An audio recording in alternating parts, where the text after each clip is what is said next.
पंचायत भवन सभागार में दीपावली डबल खुशियों वाली। प्रधानमंत्री उज्ज्वला योजना में उत्तर प्रदेश सरकार द्वारा 2312 करोड़ के व्यवहार से प्रदेश के 1,75,00,000 पात्र परिवारों को निःशुल्क रसोई गैस सिलेंडर रिफिल वितरण अभियान का शुभारंभ किया गया।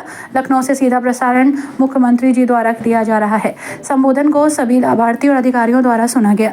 भारत सरकार द्वारा संचालित नए लाभार्थियों को उज्ज्वला योजना के अंतर्गत मंडलायुक्त आंजनेय कुमार सिंह, जिलाधिकारी मानवेंद्र सिंह और MLC गोपाल अंजान द्वारा 30 लाभार्थियों को रसोई गैस सिलेंडर और गैस चूल्हा वितरित किए गए।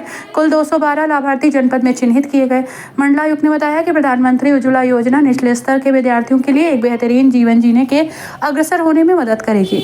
हमारा प्रयास रहेगा कि सरकार की जो भी योजनाएं संचालित हैं उनको लाभार्थियों तक सही ढंग से पहुंचाया जा सके। शुरुआत हुई थी, उसकी एक अगली कड़ी है। ये सरकार का फैसला आप सभी के लिए है जो निचले स्तर के लाभार्थी हैं, जो निचले पायदान पर हैं, उनके लिए एक बेहतर जीवन जीने के लिए मदद करेगी। अभी निश्चित रूप से केवल 2 है, लेकिन कोई भी योजना होती है उसका उद्देश्य होता है आपको थोड़ा सा उत्थान, थोड़ा सा अपलिफ्ट करना। खाली आप उस योजना के भरोसे नहीं रह सकते, तो धीरे धीरे हमें उसके साथ आगे बढ़ना है। हमारे यहाँ पूरा प्रयास हो रहा है कि सरकार की जितनी योजनाएं हैं सभी लाभार्थियों तक सही तरीके से पहुंच सके, और मुझे ये संतुष्टि है कि धीरे धीरे शिकायतें कम से कम योजनाओं के बारे में कम होने लगी है, क्योंकि सीधे आपके पास ये पहुंच रही हैं। और अब जो बीच में बिचौलियों की शिकायतें होती थी वो बहुत कम हो गई हैं कोई भी योजना। हालांकि ऐसा नहीं कि शिकायतें एकदम खत्म हो गई हैं, आ रही हैं। हम धीरे धीरे उनको सॉल्व भी कर रहे हैं और आप तक सीधे शासन की जितनी योजनाएं हैं उसका लाभ पहुंचाने का प्रयत्न कर रहे हैं। मेरा आपसे आग्रह बस इतना होगा कि जो योजनाएं हैं वो आपको तुरंत सपोर्ट के लिए दी जाती है, लेकिन आप उसी के ऊपर एकदम से डिपेंड नहीं रह सकते, क्योंकि जो भी आपको योजना मिलती है जो निचले तबके को थोड़ा सा ऊपर उठाने के लिए की जाती है। इसकी वजह से कहीं हम एकदम से काम करना न छोड़ दें, आगे बढ़ते रहना है। आपके लिए रोजगार पर बहुत सारी योजनाएं हैं, पर समस्या ये है कि आप जब तक उठ के आएंगे नहीं, आप जब तक अपने 2 कदम आगे बढ़ाएंगे नहीं, केवल और केवल अधिकारी और सरकार बिल्कुल नहीं कर सकते।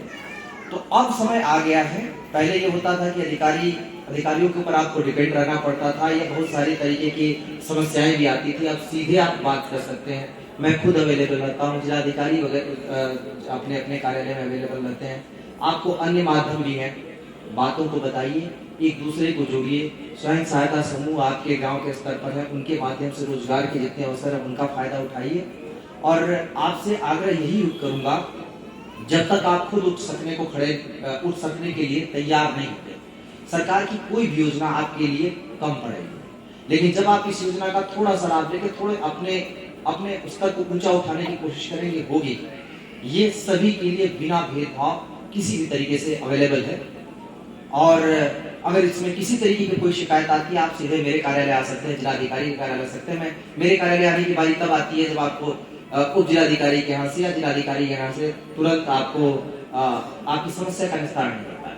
मैं बैठा हूँ सभी की समस्याओं को सुनने के लिए, और हमारा काम ही यही है, हमारी ड्यूटी यही है कि आपकी कोई भी समस्या हो उसका त्वरित निस्तारण करें। ज्यादातर बार ऐसा होता है कि आपके मन माफिक हम समस्या का समाधान नहीं कर सकते, क्योंकि जो आपको दिखता है वो हम नियम कानून के दायरे में होते हैं, तो नियम कानून के हिसाब से चलते हैं। तो कई बार आपको लगता होगा कि नहीं, अधिकारी कह तो रहा है, ये कर दिया, हमें तो कोई राहत नहीं मिली, लेकिन प्रयास पूरा है। मैं ये नहीं कहता कि सारी समस्याएं खत्म हो गई हैं, और मैं ये भी नहीं कहता कि समस्याएं घट गई हैं, लेकिन जो है उसको सॉल्व करने के लिए हम लोग निरंतर संकल्पित हैं।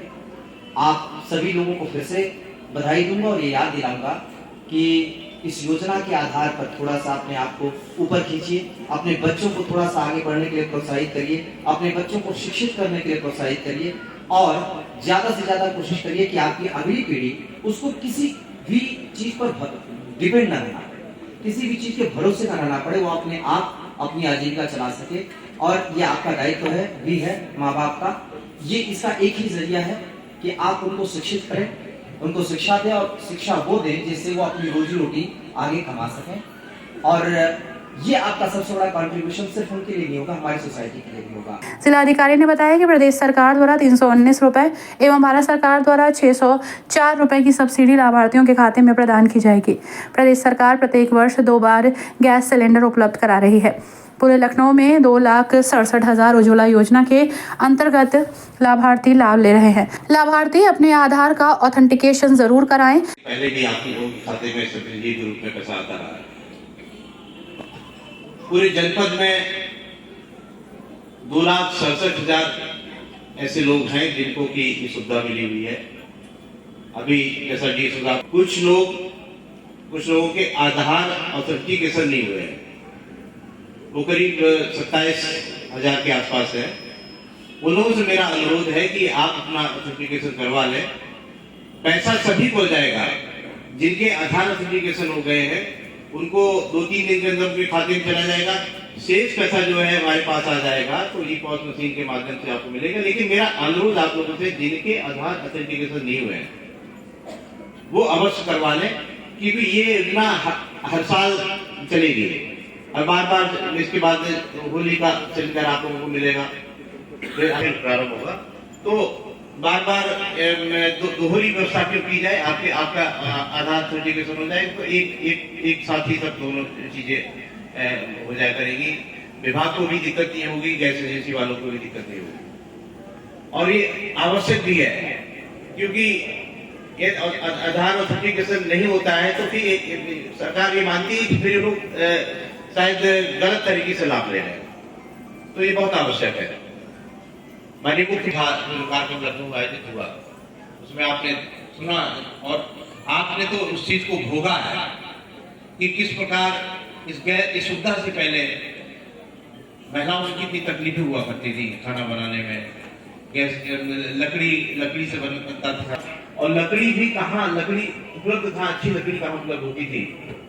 बहुत ही उस तरह की लकड़ी होती थी, धुआं ज्यादा होता था और उससे आंखें खराब होती थी, तमाम तरह की दिक्कतें थी, घर गंदा होता था, कालिख होती थी घर में।